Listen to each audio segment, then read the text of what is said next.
And we are back. What's up, everybody? Tuga here, back again. And it's time for another episode of my still somewhat newish Ottawa Senators franchise mode series right here on NHL 18. And in the last episode, of course, we wrapped up the regular season. We went through the draft. The Blackhawks won the Stanley Cup. We made our picks. We made some trades. Marian Gaborik to New Jersey. Devon Shore was traded. And, more moves are going to be made in this episode. And I'm sure everyone will agree with the way I decide to handle my moves in this episode. It comes with the territory, really. But anyway, as we get down to business again, this episode is all about setting up the team for Season 2. So let's do it. Chris Dreger, no point in qualifying him as an RFA. He's not going to get an offer sheet, and even if he does, it's not worth anything. Chris Dreger is being let go. When it comes to our defense, now, Frederick Claesson, will you end up getting an offer? Is the question. And do I really want to bring you back in the first place? Because if we look at our defense, Carlson, Ceci, Shabbat, well, Lannon's going to be even better. That's probably capable of being our top four if we keep Borowiecki and have Ben Harper on the team as well, who should only get better over the offseason. That would be our sixth defenseman, unless, of course, I decide to bring someone in through free agency. Now, the bright side is both Claesson and Peterin want to re-sign. I'm just not sure if it's worth keeping them. Neither will have all that much trade value. If we look at what Peterin did last season, he played 72 games, he had 3 points, he was a -6. He didn't really accomplish a whole hell of a lot for us while he was here. Of course, he was a waiver pickup, if I'm not mistaken. You know what? I think I'm going to play it safe. I am going to let go of Peterin, but when it comes to Claesson, again, he wants to resign. A 1-year deal, I could bring him back for 1.2. And the only reason why I'm tempted to bring him back for 1.2 is that at 25 years old, he still has that slight chance of getting a little bit better heading into next season. And while I'm confident that Ben Harper will improve, someone like Wickstrand's going to be let go of at medium 7th potential. I'm actually going to leave that here. Claesson, I'm just not sure. I knew I was going to let go of Peterin, even though I like Greg Peterin. I think at a time, he was a slightly underrated defenseman. We'll come back to Claesson. Obviously, the cap situation. There is no situation. We have all the money in the world to spend, even with the retained salaries, $4.1 million between, I believe it would be Dion Phaneuf and now Marian Gaborik. Blunden, we're going to let go of. Tyler Randall, former Bruin. Hate to do it, but you got to go. We will probably sign Kravtsov, but we don't have to do so right now. Philip All, 68 overall, 21 years old. Doubtful he ever makes it, but you know what? I'll give him a chance. And at center, Max Reinhart is on his way out. And that's that. So it's just a matter of whether or not I want to give Claesson a chance, and I might as well. There is a chance here. I mean, hopefully he accepts the 1-year deal.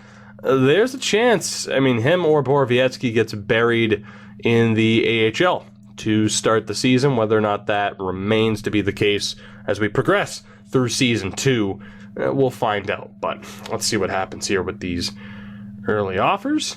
Claesson's back, which is good. Again, a 1-year kind of show-me deal. All signs as well, and that's taken care of. I knew we weren't going to have that busy of a re-sign phase. Let's just double-check here. $13 million available in the cap, and I don't know if we are going to go right up to the cap. Robertson's the only guy. Hollette's the only guy there. Beautiful. 2.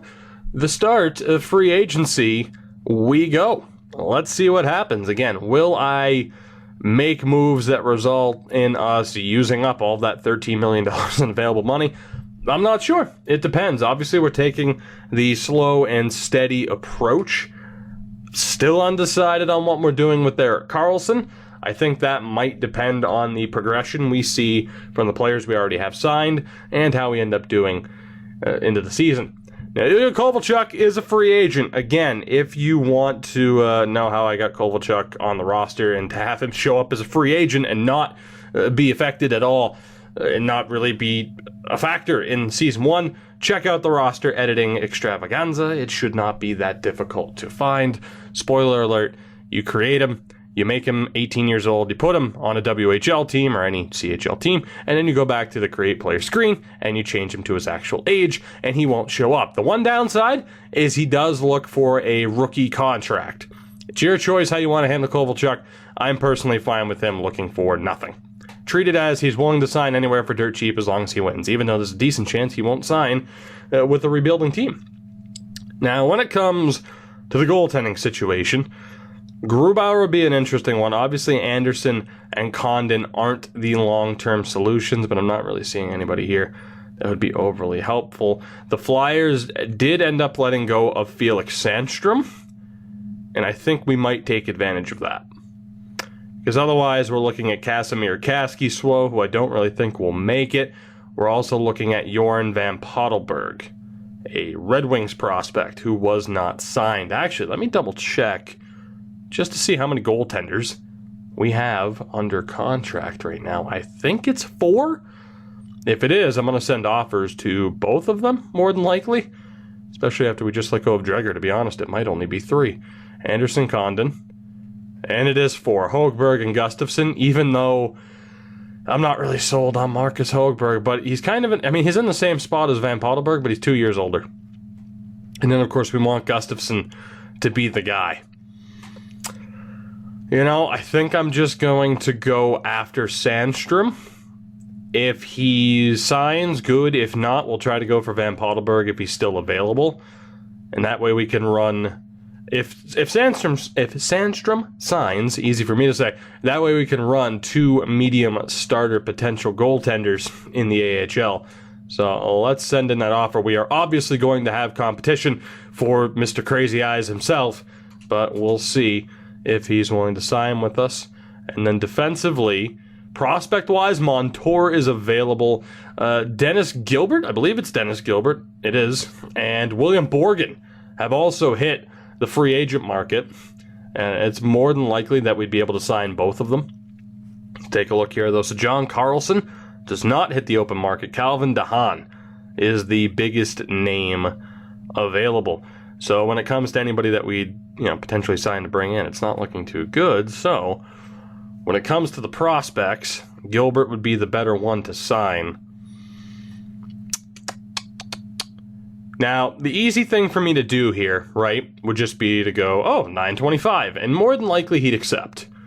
I think what I'm going to do, if I send an offer in for both Gilbert and Borgen, is I'm just going to leave it up to chance, and more than likely offer them exactly what they're asking for, and if they sign, cool. If not, then, hey, well, at least that way we're not just picking everybody up off the free agent market. Now, Jamie Oleksiak, can you imagine a Jamie Oleksiak, Mark Borowiecki pairing? Just how physical, it'd be murder. It would be. It would be legalized murder. We wouldn't win any games, we'd give up a ton of goals, but the other team by the end of the game would pretty much just be dead. They'd be gone. It'd be over. Pounded into dust by Oleksiak and Burrow. Now let's see here. There is a name that I'm interested in signing that the Rangers have let go of. That being Rob O'Gara. Casey Nelson's also available. The Sabres let go of him, although not as big of a name. Stillman. Riley Stillman. Not signed. Shocking. We do have some options here, that's for sure. All right. How many roster spots did we have? Because again, I'm not sure how crazy I'm going to go with the free agent signings. I'm definitely throwing my name into the hat with a lot of these players, though it makes sense to do so. We are at 41 contracts. All right. Now, again, the easy thing for me to do would just be to trade away the rest of our garbage and free up those spots. I'm not going to do that simply because I don't want to. It's not a matter of trying to make it realistic or make it difficult. I just don't want to. I like the idea of having to be a bit more strategic about my plays here. So with the goaltending contract offered, we'd be at 42. Let's take a look at both of these guys again here. So we do have Gilbert and Borgen. I was kind of joking about Oleksiak, signing him just because of how much money he's looking for. I like the thought of signing Rob O'Gara, but he's asking for 1.5. And that's a bit much. That is just a bit more than I think I'm willing to spend for someone who is just a legitimate shutdown defenseman. And you also have John Gilmore, who the Rangers let go of as well. Stillman, though, is the interesting one. Man, the Bruins let go of Sherman as well. The Sherman tank is available. Again, 6'6". The Bruins just signed him in real life. So let's see. I'm intrigued in the top two. I'm going to avoid O'Gara just for how much he wants. Riley Stillman's definitely an option. You have Sherman, Tulola. Anybody else that's kind of intriguing? Josh Mahora and Linus Nassen also hit the open market, as does Josh Anderson. Colorado not signing Josh Anderson. So quite a few medium top six prospects have hit the open market. And because of that, we're going to make a play for a few of them.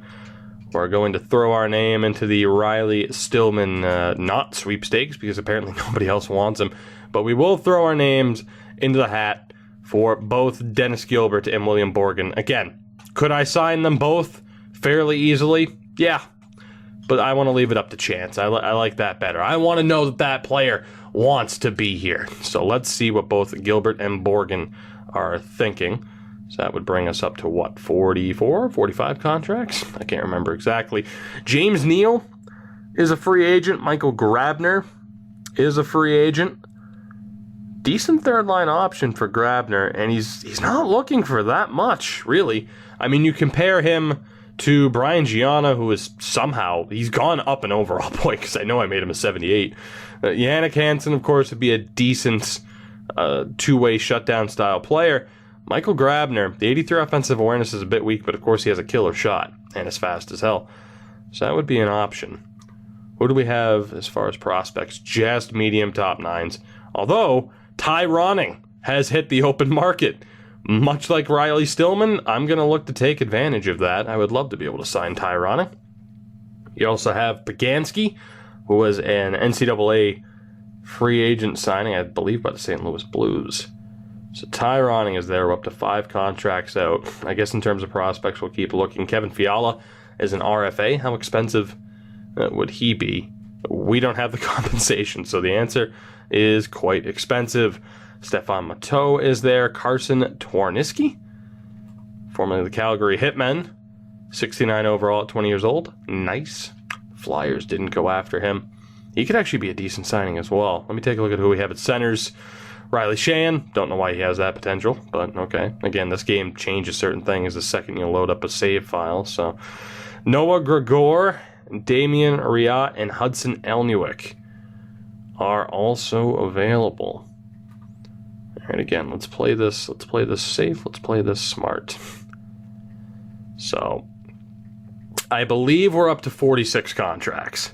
I might be wrong on that, but still, I believe we're up to 46. So Blake Coleman. Actually, let's take a look. Marcus Granlund. Decent option. I guess slightly under the mark in terms of a physical player. I mean, when a scoring forward doesn't have the defensive requirements, again, a third line scoring forward is listed as an 80 to an 81. So that is why he's showing up as a depth forward, because he's more of a scoring forward who doesn't fit the requirements as a shutdown guy.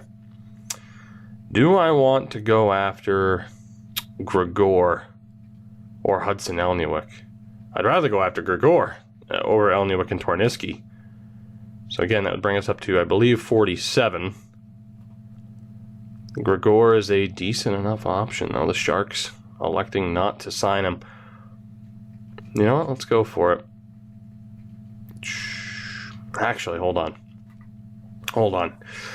So Kovalchuk's there. I'm not going to throw my name into the hat on that one. James Neal is available. JVR is available. Getting James Van Riemsdyk away from Toronto would be tremendous. You have Blake Como. Basically, I'm just trying to figure out, do I want to sign any of these depth guys? I'd like to sign Jannik Hansen, but 3 years is a bit much. 3 years is a bit much. Let me take one more look at the team. Again, we're gonna play this smart. We're gonna play this safe. And while we are certainly taking the rebuilding approach, letting our prospects develop, it might be worth bringing in certain players. That's why I was a little bit hesitant to let go of Tom Pyatt. the last episode. So that's our top 12 right now. And seeing White, and again, now I've been told Jalopik, Chalopik, Schlapik, Philip, as I'm going to call him. Seeing him and White in our top 12 forwards gives me a little bit of hope moving forward, especially too if I were to bring in Kravtsov. So Stone, Hoffman, Duchesne. Second line, who the hell knows? Really, like, aside from Bobby Ryan, Logan Brown probably, and maybe Dzingel. So third line of Pajot, Hlapik, and White. And then Smith, Paul, and not Burrows on the fourth line. So we could make a team out of the players that we have right now. So if I either want to sign Kravtsov, or I could afford to bring in, honestly, a Jannik Hansen type. A Jannik Hansen type or a Grabner type. And to be honest, I don't know, I like the idea of bringing in Hansen. But like I said, I'm not keen on the whole 3 years thing. So let's double check. Let's double check one more time. Let's take another look at what we're dealing with forward-wise. You know, there's no real point in bringing in a James Neal or a JVR right now when they're just going to be taking a little bit of time away from our prospects on the higher line, as opposed to bringing in, as I mentioned, Jannik Hansen, who's going to be used in a bottom six role. You know, he's not going to be taking that spot away from Hlapik, from Colin White, from Logan Brown on the, you know, the middle six lines. I don't know if any of those guys will be top line next year. Probably not, seeing as we have the names that we do. How did Hansen do last year? 12 points. Yikes. 12 points and a minus 15. That is rough. That is rough.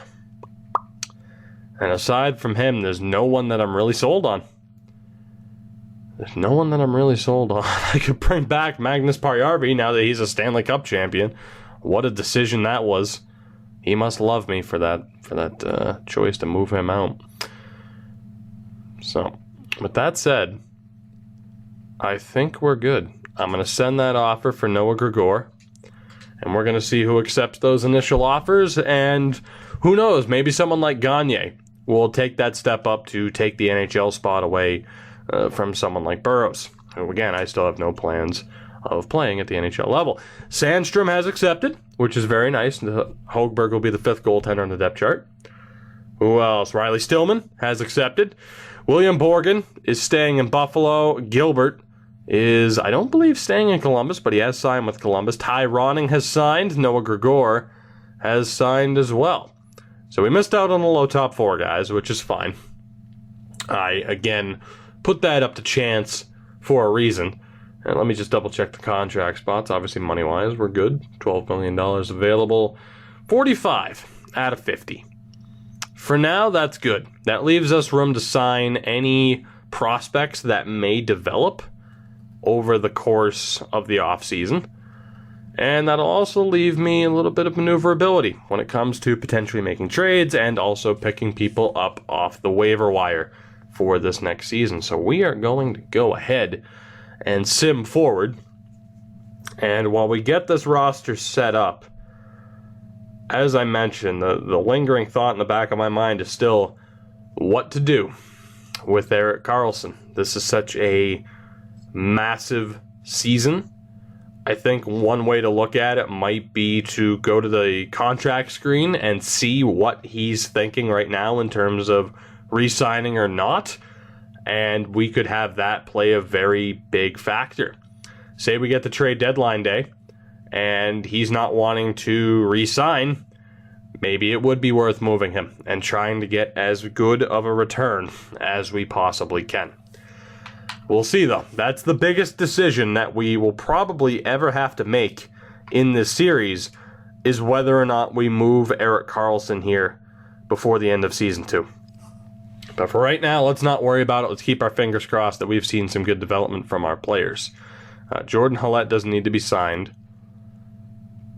Oh, boy. I mean, really the only guy worth signing, I'd say, here is Kravtsov.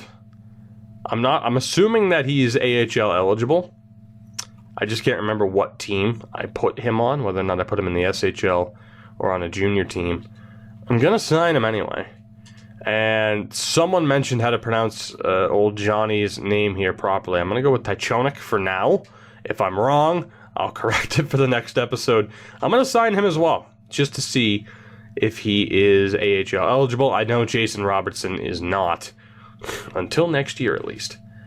So that works. We ended up with Nyman, Neiman, Moe, and Boomhauer. It's Shaw Boomhauer, man. If you follow me on Twitter, that's a good way to get me to draft in franchise modes. All right, let's take a look here and what we're dealing with. Fingers crossed for good progression from Hlapik and Colin White. And Gabriel Gagne, for that matter. So the goaltending, still going to be Anderson and Condon. Hogberg, Gustafsson and Sandstrom, both up above a 70 now, or at least a 70 or above. Hogberg, again, I don't know, he's cursed. He is absolutely cursed. And for those that witnessed the Swedish Nations United series, go check that out if you haven't. Spoiler alert, Hogberg was one of our big hopes in that series, and it didn't quite pan out the way we wanted. As we get a look here, Riley Stillman made it up to a 78 by default. That is gigantic. Christian Molanin is also a 78. So we could easily send Stillman and Harper down to the AHL for this season and play Borowiecki. Stillman and Harper should still develop. So it's those two, LaJoy, Jaros, Polka, and then probably England? Maybe Urkamps. Bergdorfer won't be played. So our defensive depth is looking pretty good, I got to admit, at least in terms of the prospects that we have and how they're developing. When it comes to the forwards, I mean, that's the first step right there. And it may be Ty Ronning that has earned this spot. So we have Hoffman, Stone, and Duchesne. Again, it could be Bobby Ryan, Brown. I'm not sure exactly how it'll pan out. White's a 77, Hlapik's a 78. The question is, who do we play in that better role? Ty Ronning, definitely more of an offensive player. Bottom six time, we're not going to be getting the most out of what he can provide for us. Max McCormick obviously brings that physical presence. Noah Gregor is up to a 73. Gagne did not improve the way I was hoping to see him improve. That said, I wouldn't be against playing him in a bottom six role. For the moment, let me call up Gabriel Gagne and see what the team looks like, just to get that early look. So we'll go best lines. I'm all right. Wow, Brown has 87 offensive awareness. It might be worth giving him that extra time. Pajot, though, obviously has the better offensive ability. Nick Paul is actually a third-line player. Now, with that offensive awareness, I'm not too keen on giving him that time, but that could work out really well. And honestly, what if 81 face-off, 76, but still trying to think where we play White and Hlapik. I mean, because we could go to Dzingel, Pajot, and Ryan. And again, these two might be a little bit underrated in the series, but hey, that's just something we're going to have to deal with. Hlapik, Brown, White, Paul, Smith, and Gagne. That's not too bad. And again, if we go best lines in the AHL, and Kravtsov is eligible, sure, I could play Burrows on the fourth line. I'm just not going to. Out of principle. He's got 1 year left here, and then I'm kicking him to the curb. Absolutely. And I'd rather give Gagne that spot anyway. Max McCormick could play that fourth line role. He's not going to improve, though, which is why I want to kind of give Gagne the chance here, at least to start the year. Batherson, Roadwall, Ty Ronning's there.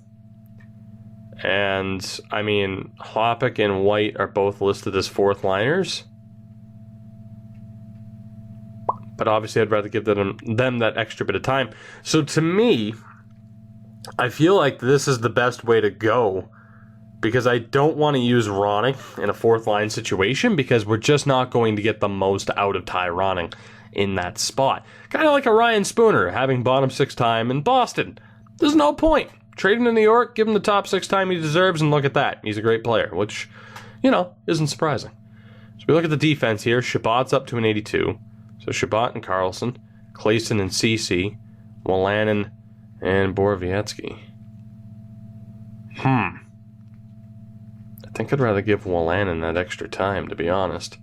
So Wolanin, Cece, Clayson, Borowiecki? Not too bad. Not sure if we'll stick with it. Let's double check. The AHL. Ethan Warwick is not under contract to us. I believe a former Providence Bruin and Portland Pirate. We have Luchuk that needs to be brought in. Flanagan is not under contract to us. And then Eric Selleck. There we go. We got Perron and all that need to get into the lineup. So, Jim O'Brien is under contract, isn't he? So it's O'Brien or Rodwall. Rodwall still has some room for improvement. So for that reason, I'm going to take out the veteran, Jim O'Brien.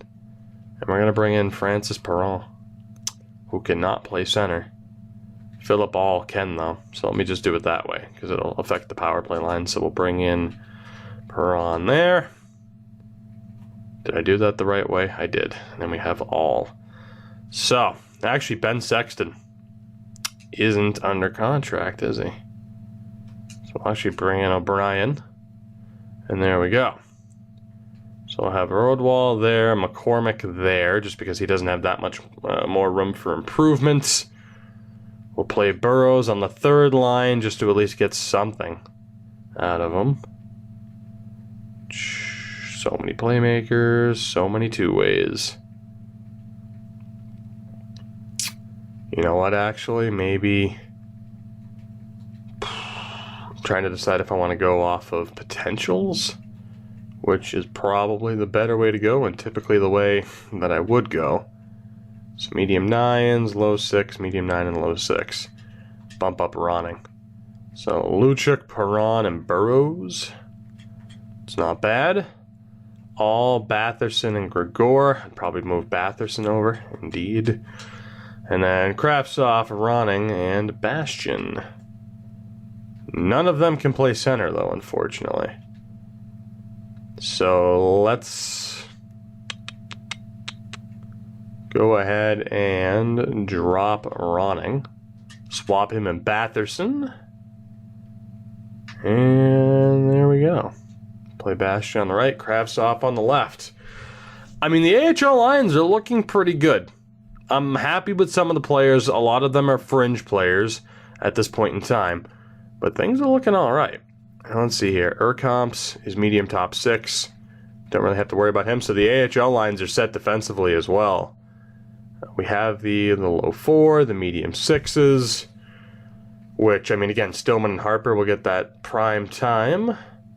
I'll play Polka with Jaros more than likely. I'm not sure. I want to give Polka a chance, but, I mean, it's not looking too good. LaJoy being up to a 76 as well. I didn't even notice. I think Billy Polka's just going to get left behind. I think the lines are perfect as they are.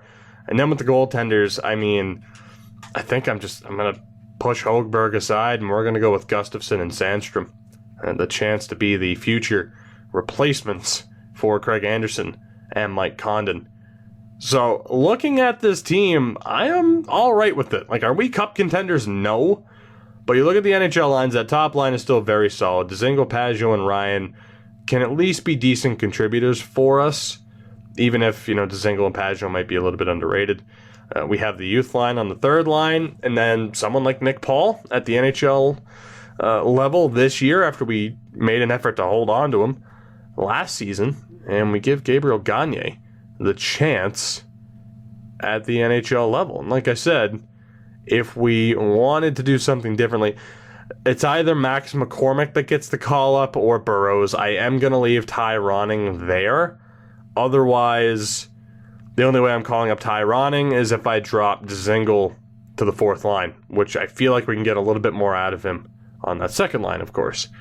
So right now, yeah, the Lions are indeed set. Again, we are nowhere near contention, but I feel like we're already on, we've started off on the right foot in terms of prioritizing prospect development. It's gone pretty well. So as far as what we have left to do, might as well check the captains. I mean, I imagine it's the same. Ryan, Stone, and Carlson, not bad. At the AHL level, just to check it. I'm going to check trade values in a moment, and we're going to end the episode by checking out what's going on with Erik Karlsson. O'Brien, McCormick, and Ronning, I should say, not Ronan. Do I want to change anything about that? I think it's all right. The most I do is strip Jim O'Brien of the A and probably give it to Ben Harper. But that's all right. That's unnecessary, so we will not bother. As we get a look at the trade values on said team, we're still listed as rebuilders. We have all the cap space in the world. We also still have contract spots available. So we look at our goaltenders' values. It's obviously Gustafson and Sandstrom. Anderson and Condon do have some trade value, but right now it still just makes sense to keep them until either of these two might be ready. And as it is, Anderson's going to retire sometime soon. And whether or not that means Mike Condon takes over for a year or two, I'm not sure. It depends on the progress of Gustafson and Sandstrom and whether or not we end up with a half-decent goaltender in the draft. So right now, that stands pat. Erik Karlsson, we'll see what happens. Shabbat, again, still might be slightly underrated. Cody Ceci is going to be staying there as a kind of a low-end second pairing option. He's still decent, even if in real life the Sens did rush him to the NHL level. I really like that we have Christian Wolanin and that he's progressed the way he has. Stillman and LaJoy have been pleasant surprises. Ben Harper's development has helped us quite a bit as well. And if we continue to see development from either Stillman or Harper, Borowiecki gets the bump down to the AHL. I don't think he'll be claimed on waivers. He does still have 2 years left on his deal, though. That's insane. So we have to look at the forwards value. Brown and White are up there. And then a whole bunch of fringe. Bastian, Kravtsov, Robertson, Formenton, Chlapik, Gagne. All at low top six. We'll see how they develop. And then, of course, the signings of guys like Grigor and Ty Ronning have only helped add to the depth. So we didn't go too crazy. The one thing I did not do, and I'm sorry, I just realized that I should have. I get tunnel vision in series like this. Can I still look at the signings? I can. All right, so Dylan DeMello stays with San Jose, Svedberg to Edmonton, Colin Greening to New Jersey, Dominic Moore to Winnipeg, Nordstrom to Florida, Seth Griffith to New Jersey, Hendricks to Florida, Jimmy Hayes to Winnipeg, Connor Brickley to Edmonton, Brian Gibbons to Dallas, Corrali to Edmonton, Condra to Florida, Vermette to New Jersey, Grant to Winnipeg, Jordan Tutu is a Sabre, Elvis Merzlikins to Montreal, JT Brown to Edmonton, so the Oilers making quite a few signings. Winnipeg as well. They get Garnet Hathaway, Sean Matthias to Buffalo, Curtis McKenzie, Tolchinsky, Richardson, Josephson back to New Jersey, Chimera to Dallas, Connaughton, Wagner, Kuhnhackl, Roussel, DSP to Boston, Weirkach, Blake Coleman, Derek Ryan, Brodziak, Boma, Chason, Joris, Stewart, Dowd, Wingles, and Ratty. So I can't even see all the signings. That's just back to the 13th. So I definitely missed some of the major signings. But let's just take a quick look, because obviously I want to see where Kovalchuk ended up above all else. So if no one's up there in terms of major trade value, then I guess it wasn't that big of a deal. I'll also get you a look at the setup for teams like Arizona, who are looking pretty damn good in terms of prospects. The Bruins looking pretty good as well. Who else do we have here? That is not Nikolai Kulemin. Actually, it might be, technically. It is another Nikolai Kulemin. Not the real Nikolai Kulemin. However, the Cool Lemon. Who else do we have? What are we looking like here? Where did Ilya Kovalchuk sign? By the way, Cale Makar is up to a 76 already. Colorado's looking pretty damn good. I mean, for the Avalanche, my God, Barry, Makar, which I know Barry's trade value is crazy, but hey, Ty Barry's a really good defenseman. His salary also factors into that trade value. But Barry, Makar, Boakfist, Timmins, Hughes, Gerard. Oh my God. That is insane. Columbus, nobody major there. At least no major additions, is what I'm talking about. Tufte, Gurionov, and Heiskanen all on the trade block for Dallas. Just saying, that could be a team that we might have certain discussions with later on. Still no Kovalchuk. Nothing too crazy there either. Where has my Ilya gone? JVR to Montreal. Damn, that is rough. The funny thing is, though, I could kind of see it happening in real life. I don't know. I'm intrigued to see where JVR goes because I highly doubt he stays with Toronto following this season. Kovalchuk goes to the Rangers. Who says this game isn't realistic? Ilya Kovalchuk to the Rangers. Well, there you go. The big-time signing.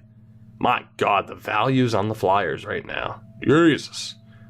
Let's see here. Any other major postseason additions, even though there really weren't that many. Again, the Blues ended up with Rasmus Dahlin. Mike Green, of course, was traded to Toronto. He stayed there as well.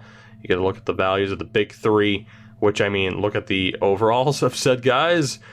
Toronto's going to be a good team too, but Vancouver especially. They have some players on that squad. And Washington, looking pretty decent. Winnipeg as well. So there you go. Ilya Kovalchuk signs with the Rangers. The question moving forward again, as we look to end this episode, is what is Erik Karlsson's status? He wants to stay. He wants an extension. But we have to decide, is that what's best for our team? I'm leaning yes.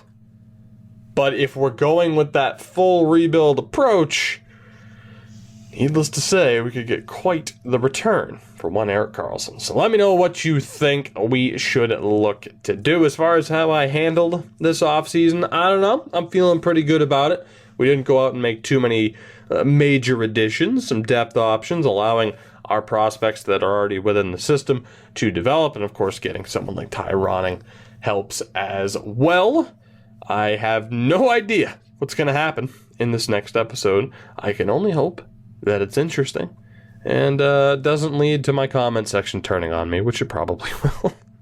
I'm overtired. I'm sorry. I'll stop rambling. I thank you guys for the support. As always, it is greatly appreciated, as I don't know if we would have broken 8,000 subs by the time this is up. We're approaching 8K subs and 2 million views total, which is stupid.